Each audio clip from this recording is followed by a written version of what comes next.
Hey guys, welcome to rkkeynotes. In the previous videos, we have seen four types of JSTL tags. That is, we have explored core tags, function tags, formatting tags, and XML tags. In this video, I'll talk about the fifth tag, that is SQL tag. So basically, we know that JSTL is JSP standard tag library. It is used to simplify the JSP code, which uh, provides a lot of tags so that we can implement it easily, right? And then we don't want to use a scriptlet tag. So that's the advantage of JSTL, using JSTL, right? So SQL tag supports all the SQL operations, and the URL goes like this: http javasun.com jsp jstl/sql, and the prefix is SQL. All right. And the syntax goes like this. In a directive tag, we need to use taglib. You know that taglib is for custom tags. And then the URI is the SQL, JSTL SQL path you have to specify. And I told you how to bring this one using the shortcut control space. You have to press so that, you will get a lot of links and then you can select one of that. So these many tags are available, like SQL set data source. So whatever we did in JDBC connection and row set, which is similar to that, but we're gonna use some tags with that to perform the same operations. So in this data source, we'll be passing the database location, and then we'll be mentioning the username, password, and all those credentials, fine, which is required to connect our NetBeans with the database, fine. And then query, where we can use we can write queries in that, and then it can be executed. And then you can write update query in this, and then like if you want to set parameters, then we can use SQL parameter. And then this is a date parameter in case of displaying dates and all, so we can use this tag. And then we have transactions. We have done similar transactions in JDBC. So we did rollback commit and set auto commit and all. So similar things can be specified here. And so here I have mentioned the sample code for this SQL tags. So basically, this is my table, and then I'm going to connect the table with my NetBeans application, and then I want to display these informations. Okay, so here I'm using core tags. You can see that, and then the SQL tags, and then the first tag, that is SQL set data source. Here I have a variable DB, and then this is the driver, that is com.mysql.jdbc. So I'm going to use MySQL database with JDBC driver. And then this is the location of my database, the path, fine. And then the username is root and password is nothing. So I have closed this, right? Data source, fine. Now the thing is, I want to display all the information from the tables in the NetBeans application. So we know that we need to select all the records. So let's start from student. Students is the table name, and my database name is test. Fine. So before that, what I'm saying, that SQL query data source. So now this data source is stored in this variable, right? DB. So I'm passing that into this. Okay, using the that what is this EL expression language. And again, I'm having a variable for this query, that is RS. So so whenever I execute this query, this answers will be stored in this variable RS. I mean the records. Fine. So now I'm using for each loop. Basically, I have only one record as of now, so we don't require even. But I want to demonstrate this because if you have 5, 10 records, or more than that, then it will easily bring all the records. It's like a for loop, right? Simplified for loop, we can say. Now again, I have a variable table, and what type of items I want to get from the table. So I'm saying items equal to, so this is the variable where we call it as result set, right, in JDBC. So rs dot, I want to get the rows from the table. Fine. So what are all the rows? Like we need to specify the column names. For example, these are all labels: ID, first name, last name, and then I'm using cout, that is core tag, right? Value equal to the expression tag I'm using. I'm saying this variable table dot and the column name. That is, I want to fetch the ID, and then I want to fetch the first name. These are all the column names, right? Last name and then age. That's it. So the moment I do this, and then I'm just closing the for each tag. So I don't write anything like HTML body and all. You can remove that. I have removed the entire thing over here.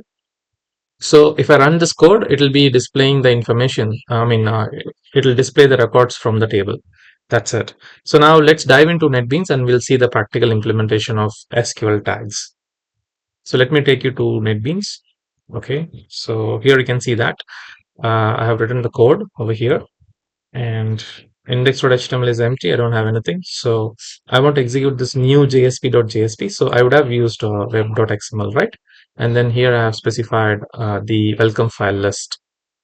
You can see that, and then I'm executing new jsp.jsp first. Okay, so in the previous videos I forgot to mention something, that the most important library is this JSTL libraries. JSTL jar file you need to import. Fine, you have to add that in the libraries.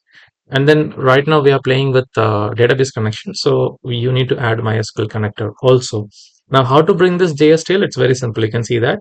So in libraries, right click and then add library. If you are using updated version of NetBeans, like NetBeans 12 and above, and then you will be having this JSTL option here, like JSTL 1.2.1 library will be there. You have to click add library.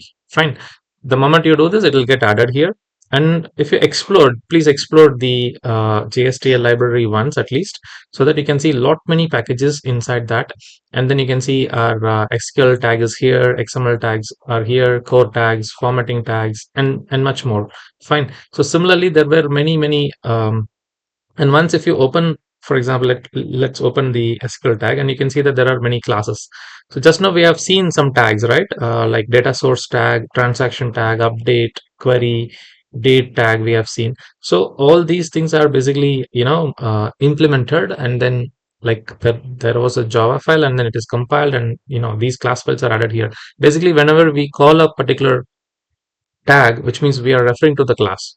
Fine, which means a particular specific class will be referred, and then the particular task will be executed. For example, executing the query, or else getting the data, or else setting the data source. So something like that. Fine. So we are just using the simplified version of tags. That's it. So we don't want to write a hard code for this, right?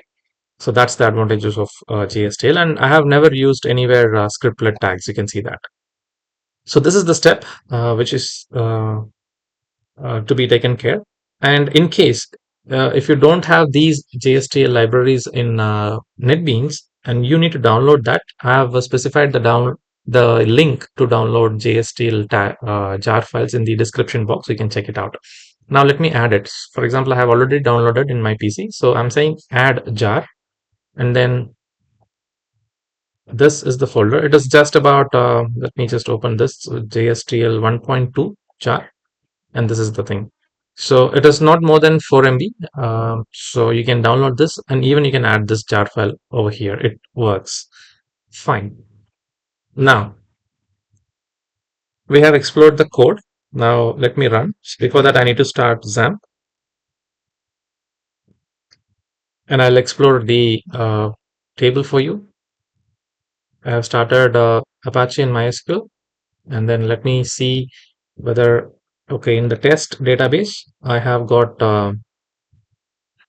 students table. So I have right now one record. Fine.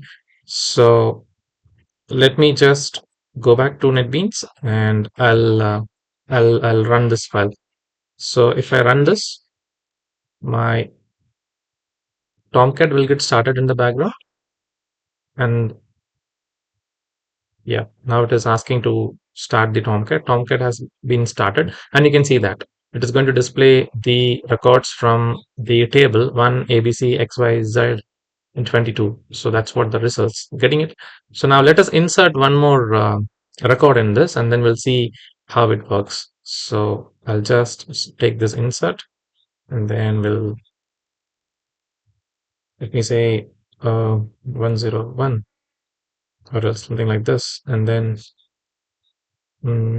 I'll say RK, and then here let me say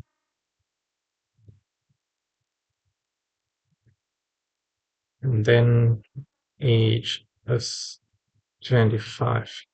So we'll just run this. Go. Okay, the row got executed, and then students. Right now I have two rows. So now I'll just go to this particular page and then I'll refresh. Now you can see that I didn't recompile, right? So because we have used for each loop, and then it is going to loop the entire table, means all the records will get iterated and then it will be printed.